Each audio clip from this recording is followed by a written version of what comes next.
नमस्कार दोस्तों, स्वागत है आपका स्टडी फॉर सिविल सर्विसेज में। यूपी पीएससी का जो आरओ का एग्जाम होने वाला है प्री का 27 जुलाई 2025 को, और यूपी पीसीएस 2025 का जो प्री वाला होने वाला है 12 अक्टूबर 2025 को। इन दोनों एग्जाम के लिए कई सारे फ्री इनिशिएटिव मैंने अनाउंस किए थे और सारा कमिटमेंट पूरा किया जाएगा। एक बार कमिटमेंट कर दिया तो पूरा करके रहता है स्टडी फॉर सिविल सर्विसेज। पिक्स का रिवीजन हमने चालू कर दिया है Telegram channel study for civil services में, बिल्कुल फ्री में 3 बार पिक दी जाएंगी, उनको आप देखते रहिए। उसके अलावा प्रीवियस ईयर क्वेश्चन पेपर वगैरह, पीडीएफ वगैरह बहुत सारी चीजें उसमें मिलती हैं। तो study for civil services Telegram join करके रखें और आगे भी ज्वाइन रहें जब तक सिलेक्शन वगैरह नहीं हो रहा है।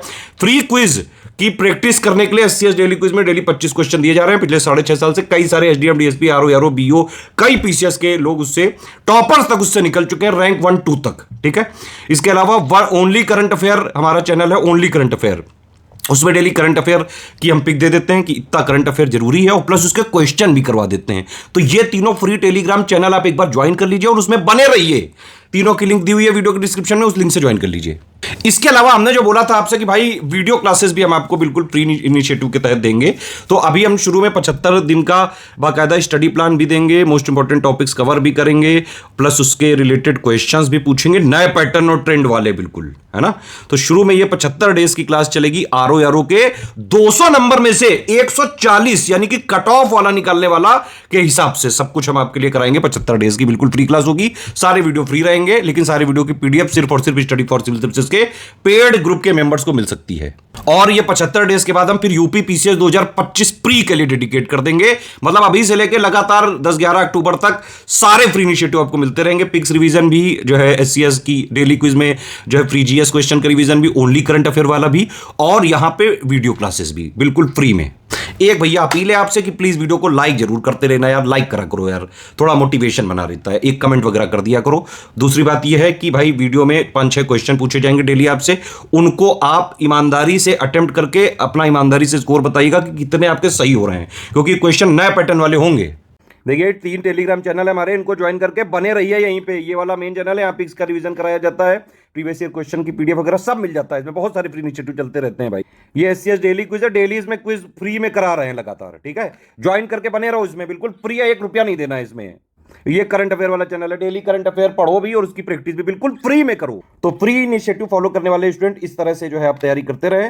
बाकी जिनके पास थोड़ी सी फाइनेंशियल फिजिबिलिटी है और लास्ट में सिर्फ और सिर्फ सिलेक्शन का उनका टारगेट है, कट ऑफ निकालने का टारगेट है अगर आपका, तो चाहे आपका आरओ वाला एग्जाम हो, चाहे पीसीएस वाला एग्जाम हो प्री का, दोनों के लिए आपको 3 चीजें करनी है। एससीएस का पेड ग्रुप आप ज्वाइन करिए, एससीएस का सिलेक्शन मटेरियल से और प्लस जो रिकॉर्डेड वीडियो पेड ग्रुप में दिए गए हैं सिर्फ उनसे पढ़ लीजिए। ठीक है, उसके बाद आप प्रैक्टिस कर लें एससीएस पेड क्विज और एससीएस टेस्ट सीरीज से। अगर आपने ये कर लिया, दोनों का प्री का कट ऑफ हर हाल में निकल सकता है, चाहे जैसा पेपर आयोग पूछ ले। Easy, moderate, tough, and conceptual, lengthy. SCS का आरओ का री एग्जाम का प्री का भी पेड ग्रुप चल रहा है, मेंस का भी ग्रुप चल रहा है। यूपी पीसीएस 2025 की शुरुआत से सिलेक्शन तक की भी तैयारी का कंप्लीट पेड ग्रुप चल रहा है, प्री का भी और मेंस का भी। आरओ प्रीलिम्स के लिए study for civil services team day wise revision करा रही है आपको। क्लास नंबर ये 12 होगा, 12वीं क्लास तक हमारा 11वां पहुंच चुका है। इन लोगों ने पिछली क्लासेस मिस कर दी हैं, इसको देखिएगा एकदम क्रम से, तभी आपको लेबल तरीके से रिवाइज होगा। जो टॉपिक्स हैं वो भी एक सीक्वेंस में चल रहे हैं, तो क्लास नंबर 1 से यहाँ पर देखना शुरू करिएगा तो मैक्सिमम बेनिफिट आपको मिलने वाला है। मंथली करंट अफेयर आप लोग लगातार पढ़ते रहिए। मंथली करंट अफेयर के बाद हम लोग करंट अफेयर का रिवीजन भी कराएंगे सेक्शन वाइज, और फिर पापा पीडीएफ भी आपको मिल जाएगी पेड ग्रुप में करंट अफेयर की, और पापा वीडियो तो आएगा ही हमेशा की तरह यूट्यूब में।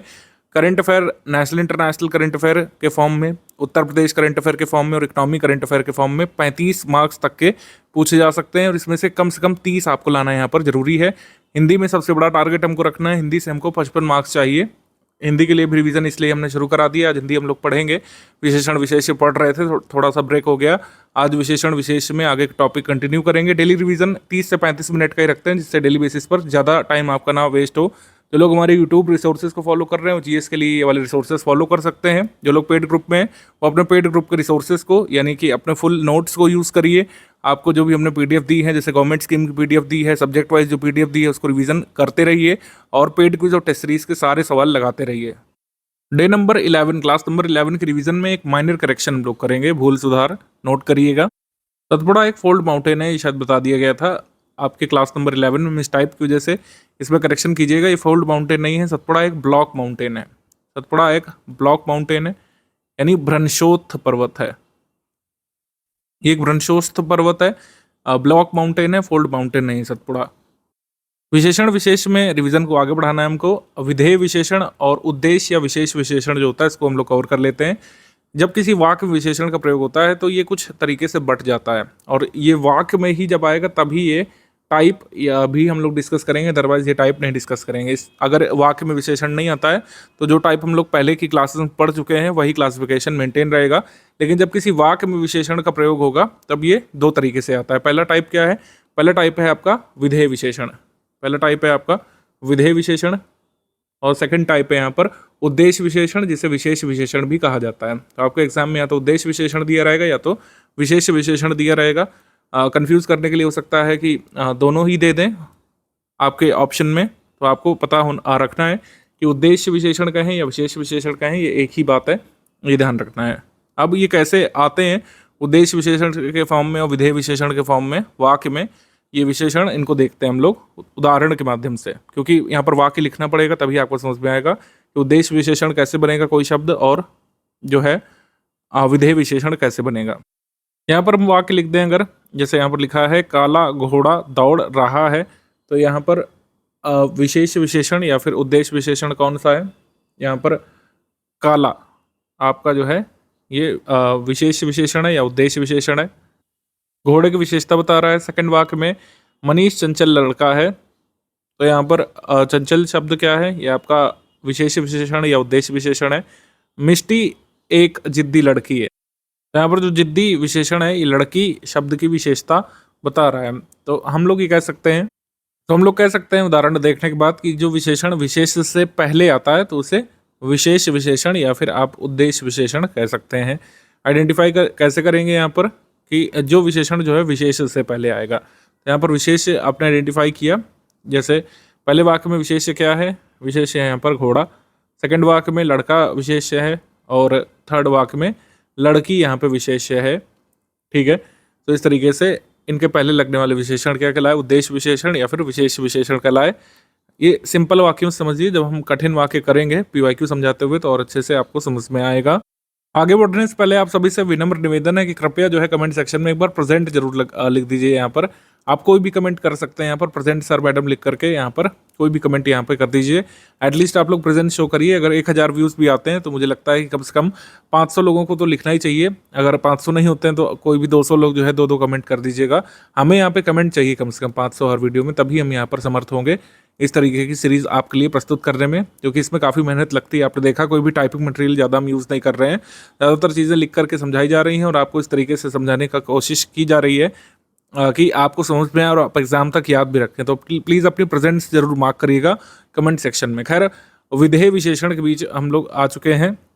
विधेय विशेषण क्या होता है? तो विधेय विशेषण जो है इसकी पोजीशन हमको पता करनी है, वाक्य में क्या होगी। विधेय विशेषण विशेष के बाद लगते हैं। ठीक है, जैसे हमने अभी यहाँ पढ़ा था विशेष विशेषण और उद्देश्य विशेषण में क्या होता है कि ये जो है कब लगते हैं? ये विशेष से पहले लगते हैं। तो वहीं पर विधेय विशेषण क्या है? विशेष के बाद और क्रिया से पहले लगते हैं। इन्हें विधेय विशेषण या फिर पूरक विशेषण भी कहा जाता है। ठीक है, इन्हें पूरक विशेषण भी कहा जाता है। ये विशेष के बाद और क्रिया से पहले लगेंगे वाक्य में, ये आइडेंटिफाई करने का ये रट लीजिए। विधेय विशेषण कहाँ पे लगेंगे वाक्य में? विशेष के बाद और क्रिया से पहले। यहाँ पर अगेन कुछ सेंटेंसेस हम लोग लिखेंगे, जैसे मेरी नौकरी अच्छी है, मेरा मोबाइल महंगा है, उनके वस्त्र कीमती हैं। तो यहाँ पर जो विशेषण विशेष के बाद लगेंगे वो होंगे विधेय विशेषण, क्रिया से पहले लगेंगे। तो अच्छी, महंगा और कीमती, तीनों वाक्यों में हमने यहाँ पर विशेषण आइडेंटिफाई कर लिए और ये सभी विशेषण विशेष के बाद लगे हैं। पहले वाक्य में नौकरी यहाँ पर विशेष है, सेकंड वाक्य में मोबाइल यहाँ पे विशेष है और तीसरे वाक्य में वस्त्र यहाँ पे विशेष है। तो ये सभी विशेषण जो है विधेय विशेषण होंगे या फिर पूरक विशेषण होंगे, क्योंकि ये विशेष के बाद आए हैं। स्टडी फॉर सिविल सर्विसेज का ये पेड क्विज ग्रुप है, इसमें हमने तमाम इस तरीके के क्वेश्चंस की प्रैक्टिस कराई है, जिससे आपको ये भान हो जाए कैसे आइडेंटिफाई करते हैं, क्योंकि ये क्वेश्चन इससे आ ही जाता है हर बार। मेरा लड़का आलसी है, सेकंड ऑप्शन है बी। मेरा घोड़ा काला है, वैरागियों का यह संसार मिथ्या प्रतीत होता है। कौन से विधेय विशेषण के उदाहरण है?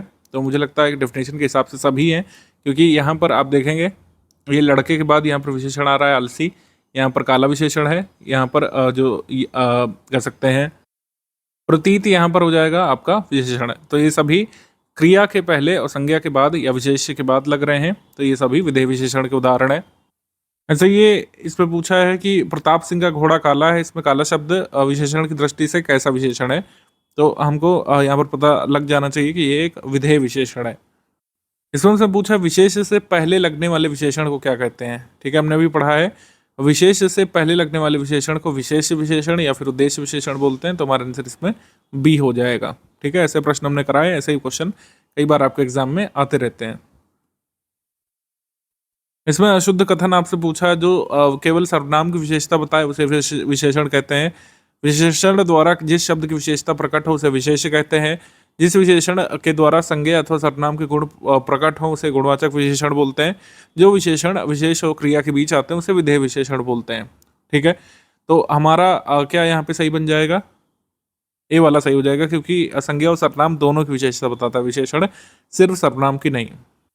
अब सतीश चंचल बालक है, इस वाक्य में चंचल शब्द का आपको पूछा है कि क्या यहाँ पे चंचल है, ऑप्शन के हिसाब से बताना है। तो अभी इसमें हमको ऑप्शन के हिसाब से करना पड़ेगा। ये विधेय विशेषण तो है नहीं, यह है एक विशेष विशेषण या उद्देश्य विशेषण, जो कि ऑप्शन में नहीं गिवन है। तो अब हम विधेय या उद्देश्य वाला मार्क छोड़ करके इसका जो टाइप हमने पढ़ा था, ये गुणवाचक है, उसको हम लोग सिलेक्ट कर लेंगे। बी यहाँ पे हमारा आंसर हो जाएगा। ऐसे इसमें पूछा जिस विशेषण का प्रयोग विशेष से पहले हो उसे हम लोग क्या कहेंगे? उसे हम लोग कहेंगे यहाँ पर उद्देश्य या फिर विशेष विशेषण। सी यहाँ पे हमारा आंसर हो जाएगा। ऐसे कई सारे प्रश्न हमने ऑलरेडी करा दिए हैं, लगभग पूरी हिंदी को हम लोगों ने क्विज फॉर्म में उतार लिया है अपने पेड क्विज ग्रुप में। चाहे तो आप ज्वाइन करके पूरा अपना रिवीजन कर ले जाएंगे इससे। ऐसे ये वाला देख लेते हैं, महाराणा प्रताप बहादुर थे, इसमें किस प्रकार का विशेषण है? ठीक है, तो ये विशेषण जो है विशेष के बाद क्रिया से पहले आया है, तो हमारा आंसर यहाँ पर हो जाएगा ए, विधेय विशेषण है ये। प्रविशेषण शब्दों के बारे में अब हम लोग स्टडी कर लेते हैं। जिस प्रकार संज्ञा की व्याप्ति मर्यादित होती है विशेषण शब्दों से, विशेषण शब्दों की व्याप्ति मर्यादित होती है प्रविशेषण शब्दों से। विशेषण की विशेषता बताने वाले शब्द होते हैं प्रविशेषण, जैसा कि बुक्स में गिवन है, और विशेषण के विशेषण भी आप इसको कह सकते हैं। तो प्रविशेषण शब्द पहचानना आपको वाक्य में आना चाहिए। वाक्य नंबर 1 में लिखा हुआ है यह जानवर तो बहुत भोला है। तो यहाँ पर विशेषण आपने पहचान लिया इतना पढ़ने के बाद। यहाँ पर एक गुणवाचक विशेषण दिया हुआ है भोला, तो विशेषण के पहले एक शब्द लगा है बहुत। बहुत क्या है? क्या यह विशेष्य है? नहीं, क्योंकि यहाँ पर तो जानवर के बारे में बात की गई, तो विशेष यहाँ पे जानवर है। तो बहुत क्या है? बहुत यहाँ पर प्रविशेषण है। ये जानवर के बहुत भोले होने की बात कर रहा है, यानी कि कितना भोला है उसकी मतलब कह सकते हैं विशेषता बता रहा है, कितना भोला है उसकी जानकारी यहाँ पर मिल रही है। तो यहाँ पर बहुत क्या है, यही यहाँ पर आपका प्रविशेषण है। बहुत यहाँ पर है प्रविशेषण। ऐसे ही सेकंड वाक्य में यह खाना बहुत बेस्वाद है, तो बेस्वाद एक गुणवाचक विशेषण हो गया, इसके साथ बहुत लगा है जो बेस्वाद होने का भाव बता रहा है, कितना बेस्वाद हो सकता है वह बता रहा है। तीसरा वाक्य है यह अत्यधिक गंभीर मामला है। गंभीर अपने आप में एक विशेषण है, और गंभीर कितना गंभीर है उसकी विशेषता यहाँ पे बताई जा रही है शब्द अत्यधिक से, तो अत्यधिक यहाँ पर एक प्रविशेषण है। प्रविशेषण को कामता प्रसाद गुरु ने क्या कहा है? तो कामता प्रसाद गुरु ने प्रविशेषण को अंतर विशेषण कहा है, ध्यान रखिएगा। ऑप्शन नंबर ए अंतर विशेषण कहा है। 127 नंबर सवाल यहाँ पर देख लेते हैं पीवाईक्यू में से। यहाँ पर लिखा है वह बहुत खाता है। इस वाक्य में बताना है प्रयुक्त शब्द बहुत क्या है। अभी हमने डिस्कस किया, जैसे यहाँ पर जो वाक्य है ये वाला और ये वाला, इसमें बहुत जो है वो प्रविशेषण है, लेकिन इसमें नहीं है। प्रविशेषण तो वाक्य में ही नहीं दिया है, क्योंकि यहाँ पर जो बहुत शब्द है वो किसके साथ लिया गया है? क्रिया के साथ लिया गया है। ठीक है, क्रिया के साथ लिया गया, और किसके साथ लिया गया? वह के साथ। वह यहाँ पर एक सर्वनाम है, लेकिन ये विशेषता किसकी बता रहा है? यहाँ पर खाने की, कि कितना खाया जा रहा है, तभी यहाँ पर प्रविशेषण ऑप्शन में नहीं गिवन है। यहाँ पर अनिश्चित परिमाण बोधक विशेषण यहाँ पर आंसर हो जाएगा। परिमाण बोधक विशेषण हमने पढ़ा था, निश्चित परिमाण बोधक होता है, निश्चित परिमाण बोधक होता है, तो एक अनिश्चित परिमाण बोधक विशेषण यहाँ पे बन रहा है। एनवायरमेंट का एक इंपॉर्टेंट टॉपिक यहाँ पर कर लेते हैं, पिरामिड वाला। पिरामिड से बहुत कुछ नहीं पूछा गया बीते वर्षों में, लेकिन अब पूछा जा सकता है। आरओ में टाइप्स ऑफ इकोसिस्टम से काफ़ी कुछ पूछा गया है, लेकिन हम उसको नेक्स्ट वीडियो में करेंगे। पहले पिरामिड वाला कर लेते हैं, जो इस वर्ष के लिए काफ़ी ज़रूरी प्रतीत हो रहा है हमको। ट्रॉफिक लेवल पर पिछली क्लास में हमने आपसे प्रश्न पूछा था, ट्रॉफिक लेवल जो है किससे बना होता है? ट्रॉफिक लेवल बना होता है organism linked in a food chain. खाद्य श्रृंखला में से जुड़े जितने भी जीव होते हैं उनसे मिलकर के पोषी स्तर बनता है। ये शब्द किसने दिया था? रेमंड लिंडमैन ने। और ट्रॉफिक लेवल एनर्जी और फीडिंग रिलेशनशिप के बारे में हमको जानकारी देता है। ट्रॉफिक लेवल यानी पोषी स्तर या पोषण स्तर आप कह सकते हैं। ठीक है, वहीं पर इकोलॉजिकल पिरामिड जो टर्म है ये किसने दिया है? ये दिया है चार्ल्स एल्टन ने। चार्ल्स एल्टन, इन्होंने पारिस्थितिकी पिरामिड जो ये पिरामिड का कॉन्सेप्ट है वो दिया था, चार्ल्स एल्टन।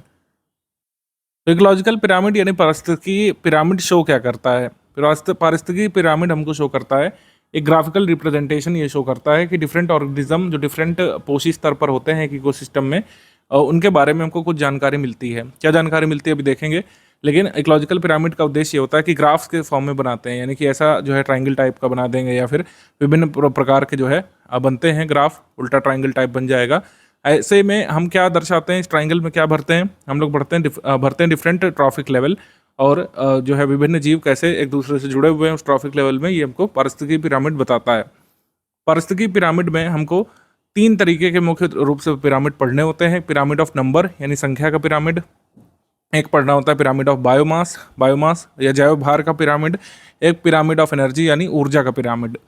हमने पिछली क्लास में स्टडी कर लिया था कि ऊर्जा का एकमात्र स्रोत सभी प्रकार के पारिस्थितिकी तंत्रों में या परितंत्रों में सन है। ठीक है, हमारे सूर्य देवता सभी प्रकार के इकोसिस्टम को जिंदा किए हुए हैं, सभी प्रकार के पारिस्थितिकी तंत्र का आशय यानी कि नेचुरल इकोसिस्टम यानी कि प्राकृतिक पारिस्थितिकी तंत्र जो होते हैं वो भी, और जो मैन मेड है आर्टिफिशियल हैं उनमें भी ऊर्जा का स्रोत इनडायरेक्टली सन ही होता है।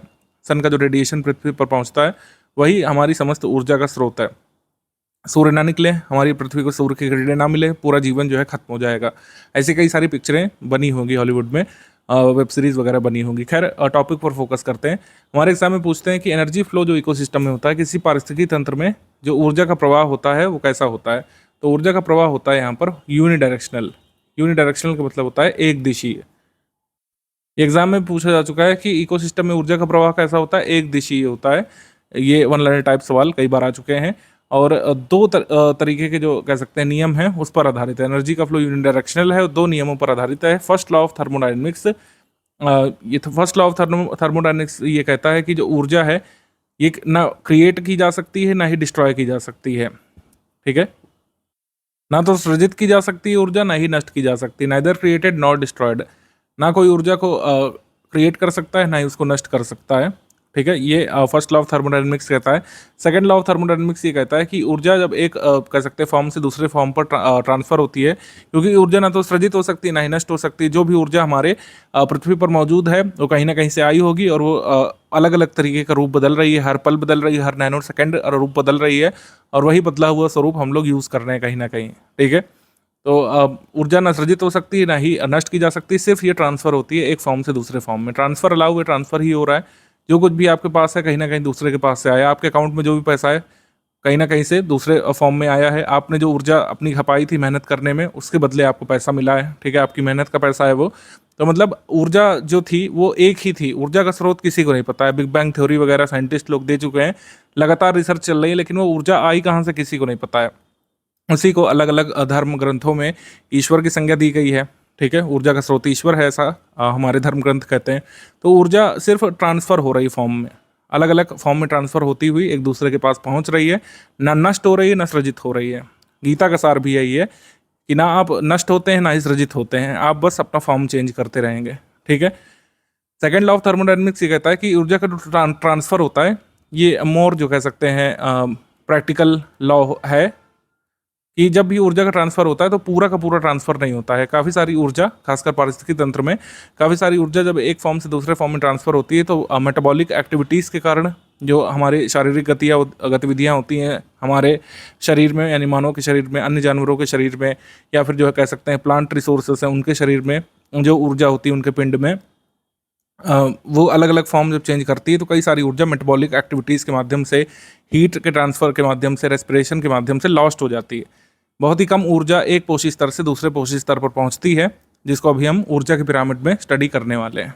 ठीक है, अभी इसको स्टडी करते हैं संख्या के पिरामिड को। सबसे पहले संख्या का पिरामिड अब नॉन रेलिवेंट रह गया है इकोसिस्टम के रिसर्च में, लेकिन हमारे एग्जाम में तो आता रहता है, तो हम इसको छोड़ नहीं सकते हैं। संख्या के पिरामिड कैसे बनता है इसको देख लेते हैं हम लोग। संख्या का पिरामिड सीधा और उल्टा बनता है। कब सीधा बनता है कब उल्टा बनता है ये हमारे एग्जाम में पूछा जाता है। तो सीधा किन सिनेरियोस बनता है संख्या का पिरामिड? सीधा तब बनेगा ग्रासलैंड इकोसिस्टम में, यानी कि चारागाह आधारित पारिस्थितिकी तंत्र में, और एक्वेटिक इकोसिस्टम में, यानी कि जलीय पारिस्थितिकी तंत्र में, जैसे कि पॉन्ड में। ये लर्न करना है आपको, हमारे एग्जाम में ऐसे ही आता है कि पिरामिड ऑफ नंबर, संख्या का पिरामिड सीधा कहाँ पर बनेगा, किस टाइप के इकोसिस्टम में। तो ग्रासलैंड इकोसिस्टम में, एक्वेटिक या पॉन्ड इकोसिस्टम में जो संख्या का पिरामिड है वो सीधा बनेगा। सीधा पिरामिड क्या शो करता है कि उत्पादकों की संख्या, प्रोड्यूसर की संख्या सबसे ज़्यादा होगी, फिर प्राथमिक उपभोक्ता जो होंगे उससे कम होंगे, द्वितीयक उपभोक्ता उससे कम, और तृतीयक उपभोक्ता जो है संख्या में सबसे कम होंगे। यहाँ पर देखिएगा हम सिर्फ नंबर की बात कर रहे हैं, तभी पिरामिड ऑफ नंबर नाम है। हम यहाँ पर ये बात नहीं कर रहे हैं कि कितना उनका वजन है, ठीक है, पौधे का वजन कितना, जानवर का वजन कितना, उसकी बात ही नहीं कर रहे हैं हम लोग सिर्फ यहाँ पर ये बात कर रहे हैं कि नंबर किसका कितना ज़्यादा है, ठीक है। तो pyramid of number grassland ecosystem में, एक्वाटिक इकोसिस्टम में सीधा बनता है पिरामिड ऑफ नंबर, और इसमें उत्पादक सबसे ज़्यादा होते हैं, सबसे कम क्या होते हैं, तृतीयक उपभोक्ता संख्या के मामले में। वहीं पर एक ट्री इकोसिस्टम या वृक्ष पारिस्थितिकी तंत्र में और डेजर्ट इकोसिस्टम में यही संख्या का पिरामिड उल्टा बनता है, उल्टा ट्राइंगल बन जाता है। क्योंकि जो अगर हम देखें ट्री इकोसिस्टम में पेड़ सबसे कम होते हैं, शाकाहारी जंतु सबसे उससे ज़्यादा होते हैं, फिर परजीवी जंतु होते हैं, फिर परजीवी होते हैं।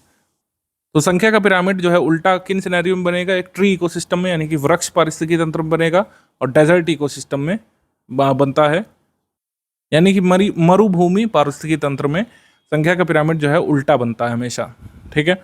एक और सिनेरियो देख लेते हैं यहाँ पर, धुरी के आकार का यानी स्पिंडल शेप्ड पिरामिड कब बनता है। स्पिंडल शेप्ड पिरामिड तब बनता है जब बिना परजीवी वाला वन पारिस्थितिकी तंत्र होता है, फॉरेस्ट इकोसिस्टम जहाँ पर पैरासाइट्स ना हो, विदाउट पैरासाइट्स वाले फॉरेस्ट इकोसिस्टम में ये वाला पिरामिड बनता है, जिसको स्पिंडल शेप्ड कहा जाता है, धुरी के आकार का बनता है, इस तरीके का बनता है, ठीक है। तो यहाँ पर क्या होता है कि प्रोड्यूसर्स की संख्या कम होती है और टर्सरी कंज्यूमर्स की संख्या कम होती है, तृतीयक उपभोक्ताओं की और उत्पादकों की संख्या कम होती है, सेकेंडरी कंज्यूमर्स और प्राइमरी कंज्यूमर्स यहाँ पे ज़्यादा होते हैं। तो स्पिंडल आकार का बनता है फॉरेस्ट इकोसिस्टम विदाउट पैरासाइट्स, बिना परजीवियों वाले वन पारिस्थितिकी तंत्र में जो संख्या का पिरामिड है स्पिंडल आकार का बनता है, याद रखना है। अब पिरामिड ऑफ बायोमास यानी जैव भार का पिरामिड हम लोग देख लेते हैं। जैव भार का पिरामिड जो है ये सीधा बनता है, जैव भार का पिरामिड सीधा बनता है एक फॉरेस्ट इकोसिस्टम में। यहाँ पर जो प्रोड्यूसर्स होते हैं यानी ऑटोट्रॉफ्स जो होते हैं, ऑटोट्रॉफ्स या प्रोड्यूसर्स यानी कि हरे पौधे जिनमें क्लोरोफिल पाया जाता है, अपना भोजन खुद तैयार करते हैं और वो दूसरों के काम भी आता है। शाक भक्षी जंतु होते हैं, इसमें मानव भी शामिल है। मानव जो है ये प्राथमिक उपभोक्ता भी हो सकता है, द्वितीयक उपभोक्ता भी, क्योंकि मैन जो है ओमनिवोरस होता है, ठीक है। मतलब मांस मछली भी खाते हैं कुछ मनुष्य, कुछ जो है केवल शाकाहारी होते हैं। तो शाक भक्षी जंतुओं में भी मानव शामिल होता है, और द्वितीयक उपभोक्ताओं में जो कि कार्निवोर होते हैं, ठीक है। यहाँ पर सबसे ऊपर यहाँ पर बड़े प्रेडेटर आते हैं, बड़े शिकारी जानवर होते हैं फॉरेस्ट इकोसिस्टम में, और जैव भार का पिरामिड फॉरेस्ट इकोसिस्टम में सीधा बनता है, क्योंकि जो सबसे ज़्यादा बायोमास है ये सबसे नीचे वाले ट्रॉफिक लेवल पर होगा प्राइमरी प्रोड्यूसर्स का, जिसमें पेड़ पौधे, झाड़ियाँ, फूल, पत्ते वगैरह जो होते हैं, घास वगैरह, उनका जैव भार सर्वाधिक होता है एक कह सकते हैं इकोसिस्टम में। तो टेरेस्ट्रियल इकोसिस्टम में आपको जैव भार का पिरामिड सीधा देखने को मिलता है खड़ा, ये ध्यान रखिएगा। एक्वेटिक इकोसिस्टम या जलीय पारिस्थितिकी तंत्र में जो जैव भार का पिरामिड है उल्टा बनता है। जैव भार का पिरामिड उल्टा बनता है क्यों? क्योंकि जो प्रोड्यूसर्स होते हैं, जो फाइटोप्लैंक्टॉन्स होते हैं, कई सारे छोटे छोटे होते हैं, संख्या में बहुत ज़्यादा होते हैं, लेकिन बायोमास में कम होते हैं। तो प्रोड्यूसर जो है एक्वेटिक इकोसिस्टम में जैव भार में कम होते हैं। प्राइमरी कंज्यूमर जैव भार में उससे ज़्यादा, सेकेंडरी कंज्यूमर उससे ज़्यादा, और टर्सरी कंज्यूमर यानी तृतीयक उपभोक्ता उससे ज़्यादा। क्योंकि जितना ज़्यादा आप ऊपर जाएंगे एक्वेटिक इकोसिस्टम के ट्रॉफिक लेवल में, पिरामिड ऑफ बायोमास में, आपको बड़ी मछलियाँ देखने को मिलेंगी, जबकि जो फाइटोप्लैंक्टॉन्स होते हैं, जू प्लैंक्टॉन्स, ये छोटे छोटे होते हैं। ये दो क्वेश्चन PYQ के रूप में पूछे गए थे कृषि सेवा परीक्षा में। एक बार ये पूछा गया था कि इनमें से कौन सा शेप यहाँ पर होगा पिरामिड ऑफ नंबर का पैरासाइटिक फूड चेन में। एक परजीवी खाद्य श्रृंखला में जो है पिरामिड का आकार कैसा होता है। तो परजीवी खाद्य श्रृंखला में पिरामिड का आकार जो है ये उल्टा होता है, ध्यान रखना है। परजीवी खाद्य श्रृंखला में पिरामिड का आकार, नंबर का, पिरामिड ऑफ नंबर का आकार उल्टा होता है। परजीवी खाद्य श्रृंखला में पिरामिड, संख्या के पिरामिड का आकार उल्टा होगा, क्योंकि परजीवी खाद्य श्रृंखला में आप देखेंगे जितने ज़्यादा छोटे छोटे जीव होंगे उनकी संख्या मिलियन बिलियंस में होती है। छोटे छोटे जो बैक्टीरियाज वगैरह होते हैं उनकी संख्या जो है पैरासाइट्स की ज़्यादा होती है प्रोड्यूसर्स की तुलना में। इकोसिस्टम के संबंध में कौन सा सत्य है? 2019 के पेपर में पूछा गया था। प्राथमिक उपभोक्ता उत्पादक पर न्यूनतम रूप से आश्रित होते हैं, ये गलत है। अधिकतम आश्रित होते हैं। प्राथमिक उपभोक्ता उत्पादकों की संख्या में अधिक होते हैं, ये गलत है। हमेशा ही उत्पादक अधिक होते हैं, उत्पादक प्राथमिक उपभोक्ता से अधिक होते हैं, ये सही है। ट्री हमेशा ज़्यादा होंगे और हर्बीवोर यानी शाकभक्षी जानवर कम होंगे। द्वितीयक उपभोक्ता अधिकतम होने के साथ साथ बहुत ही शक्तिशाली होते हैं, गलत है। तृतीयक उपभोक्ता शक्तिशाली होते हैं सबसे ज़्यादा। तो हमारा आंसर क्या हो जाएगा इसमें, सी वाला हो जाएगा। ठीक है, ये पूछा गया था 2019 वाले पेपर में। ऊर्जा का पिरामिड, ऊर्जा के पिरामिड के बारे में एक चीज़ हमेशा ध्यान रखना है कि ये हमेशा सीधा होता है। ऊर्जा का पिरामिड उल्टा हो ही नहीं सकता। ठीक है, क्योंकि एनर्जी जो है ये यूनिडायरेक्शनल होती है और ऊर्जा लगातार एक पोषी स्तर से दूसरी पोषी स्तर में जाने पर घटती जाती है। तो ये हमेशा ही अपराइट यानी खड़ा रहेगा, हमेशा सीधा रहेगा ऊर्जा का पिरामिड, कभी उल्टा हो ही नहीं सकता। ये याद रखना है, एग्जाम में पूछा जा चुका है कई एग्जाम्स में। क्योंकि प्राथमिक उत्पादक जो है 100% ऊर्जा का सृजन करते हैं और अगले पोषी स्तर पर जब ये ऊर्जा प्राथमिक उपभोक्ता को मिलती है तो जितनी ऊर्जा जो है सृजित की, मान लीजिए 100% ऊर्जा सृजित की प्राथमिक उपभोक्ता ने, प्राथमिक उत्पादक ने, माफ़ कीजिए, ये प्रोड्यूसर्स यानी कि हरे पौधे जो हैं जितनी ऊर्जा का सृजन करेंगे, शाकभक्षी जो जानवर हैं उनको 10% ही मिलेगी। शाकभक्षी जानवरों को 10% ही मिलेगी, ये लॉ है। ठीक है, ये ऊष्मा के रूप में ऊर्जा का ह्रास होता जाता है। जैसे हमने आपको बताया, मेटाबॉलिक एक्टिविटीज़ के कारण जो 90% ऊर्जा है वो नष्ट हो गई, केवल 10% यहाँ पहुँची। 10% के बाद अगले पोषी स्तर पर सिर्फ 1% पहुँचती है, फिर 0.1 पहुँचती है, फिर 0.01 यहाँ पर पहुँचती है। तो ऊर्जा जो है लगातार घटती जाती है। हर एक पोषी स्तर से दूसरे पोषी स्तर में ऊपर जाने पर ऊर्जा का ह्रास होता है। यही होता है यहाँ पर ऊर्जा का पिरामिड, या फिर कह सकते हैं 10% लॉ। इसको 10% लॉ बोलते हैं कि एक पोषी स्तर से दूसरे पोषी स्तर में जाने पर सिर्फ 10% ही ऊर्जा स्थानांतरित होती है, 90% ऊर्जा जो है घट जाती है।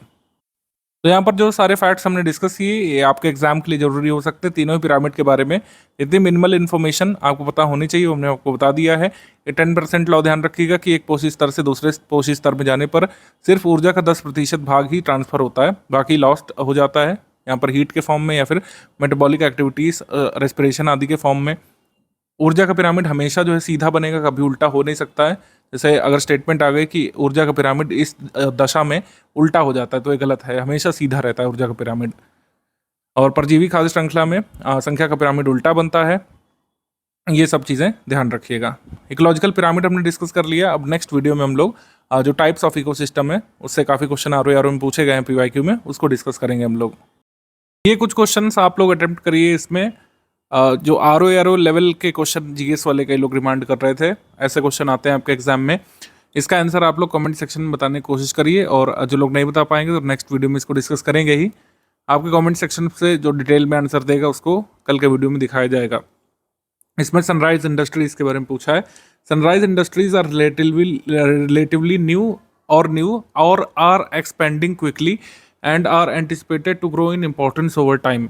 सनराइज उद्योग अपेक्षाकृत नवीन या तेजी से विस्तार कर चुके या कर रहे उद्योग होते हैं जिनका महत्व समय के साथ बढ़ने की उम्मीद होती है।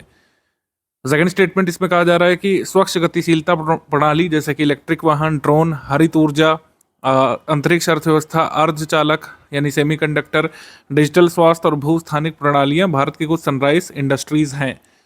इसमें बताना है कौन सा स्टेटमेंट करेक्ट है, कौन सा इनकरेक्ट है। केवल एक, केवल दो, दोनों, या फिर दोनों में से कोई नहीं। अगला क्वेश्चन ये है, इसका हिंदी ट्रांसलेशन नहीं है लेकिन आप लोग इसको कर लीजिएगा। Air prevention and control of pollution act, environment protection act, चलिए इसका तो ईयर भी लिखा रह गया है, बाकी के ईयर ढूंढिएगा। फॉरेस्ट कंजर्वेशन एक्ट और द हजार्डस वेस्टेज एक्ट, इसको क्रम से लगाना है, क्रोनोलॉजी में कौन सा किस क्रम में आएगा। आपके एग्जाम में ईयर कोई नहीं दिया रहता है, आपको खुद से ईयर पता होना चाहिए, फिर आपको क्रोनोलॉजी में इसको लगाना पड़ेगा। फिर आखिरी क्वेश्चन ये है, अल नीनो के बारे में है। El Nino is a characteristic of warming of sea surface temperature in the central and eastern Pacific Ocean including of the coast of Peru and Ecuador. El Nino typically causes warmer than normal temperatures and reduced monsoon rainfall in India, which can negatively impact both kharif and rabi crops. यह अभिकथन कारण वाला प्रश्न है, ऐसे प्रश्न आते हैं आजकल आपके एग्जाम में।